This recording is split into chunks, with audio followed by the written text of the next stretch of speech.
तो previous class में हम लोगों ने कन्वोल्यूशन के बारे में पढ़ा था, उसी को अभी हम लोग आगे कंटिन्यू कर रहे हैं।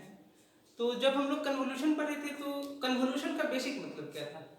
कन्वोल्यूशन का बेसिक मतलब था कि अगर हमारे पास किसी सिस्टम एलटीआई सिस्टम का इम्पल्स रिस्पांस पता है तो हम उस सिस्टम का किसी अदर इनपुट पे आउटपुट कैसे फाइंड आउट करेंगे। तो कन्वोल्यूशन का बेसिक मतलब होता है find out the response of A LTI system. मतलब अगर मेरे पास कोई एक एलटीआई सिस्टम है, ये सिस्टम कैसा है? एलटीआई। एलटीआई का मतलब है कि ये सिस्टम टाइम के साथ वेरी नहीं कर रहा है। जैसे आपका कोई एक फ्रेंड है नीतीश, मैं उससे अभी पूछूं, मान लीजिए अभी सुबह के 10 बजे हैं और मैंने उससे पूछा कि तुम्हारा नाम क्या है, उसने कहा सर मेरा नाम नीतीश कुमार है। फिर अगले दिन जब क्लास शुरू हुई एग्जैक्ट 10 बजे मैंने उससे फिर पूछा तुम्हारा नाम क्या है, उसने कहा सर मेरा नाम नीतीश कुमार है। इसका मतलब क्या है कि वो टाइम के साथ वेरी नहीं कर रहा है। सेम प्रॉपर्टी होती है एलटीआई सिस्टम को। एलटीआई सिस्टम का कि अगर हम आज इसको कोई इनपुट दिए और कोई आउटपुट ये हमें दे रहा है, कल उसी टाइम पे हम उसको सेम इनपुट दिए और वो हमको सेम आउटपुट दे रहा है, मतलब सिस्टम क्या है? एलटीआई। और कन्वोल्यूशन का यूज हम करते हैं to find out the response of any LTI system. अगर सिस्टम डिस्क्रीट हो, सिस्टम डिस्क्रीट टाइम हो, तो उसका कन्वोल्यूशन हम कैसे लिखेंगे? एफएन कन्वोल्यूशन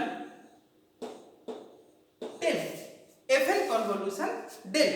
और एफएन कन्वोल्यूशन डेल एन का फॉर्मूला होता है equal to summation of k equal to minus infinity to k equal to minus infinity to plus infinity, k equal to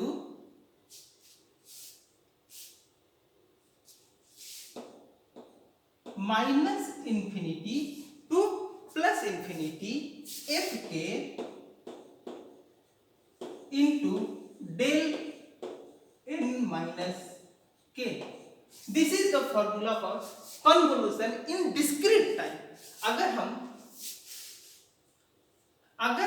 इसी चीज को कंटिन्यूअस टाइम में लिखेंगे तो हम लिखेंगे F T convolution del T, F T convolution del T. And F T convolution del T का formula होता है equal to integral minus infinity to plus infinity F tau del T minus tau into d tau. This is the formula for convolution in continuous time. This is the formula for convolution in discrete time. अब हम इसको एक example से समझते हैं कैसे। देखिए, इसको मैं इरेज कर लेता हूं।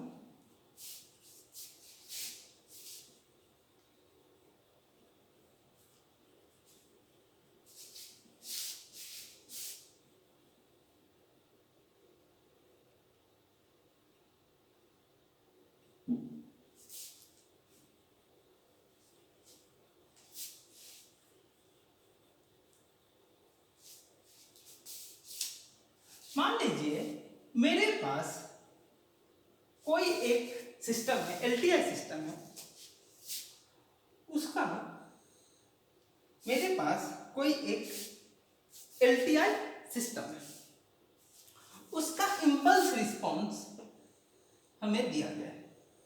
इंपल्स रिस्पांस दिया गया है मतलब कोई एक एलटीआई सिस्टम है, इसको हम इनपुट दे रहे हैं डेल टी, तो जो हमको रिस्पांस मिल रहा है उसको हम लोग बोलेंगे एच टी। मतलब इनपुट में क्या है? इंपल्स सिग्नल, तो आउटपुट जो मिलेगा that is the impulse response. तो कोई एक सिस्टम है एलटीआई, उसका हमको इंपल्स रिस्पांस दिया गया है, मतलब हमें क्या दिया गया है? एच टी दिया गया है। और एच टी की वैल्यू क्या है? ये एच टी की वैल्यू क्या है? ये टाइम के साथ का ग्राफ है, यहाँ पे इसकी वैल्यू 5 है और यहाँ पे इसकी वैल्यू 10 है। एच टी का ये फॉर्मूला हमको एच टी दिया गया।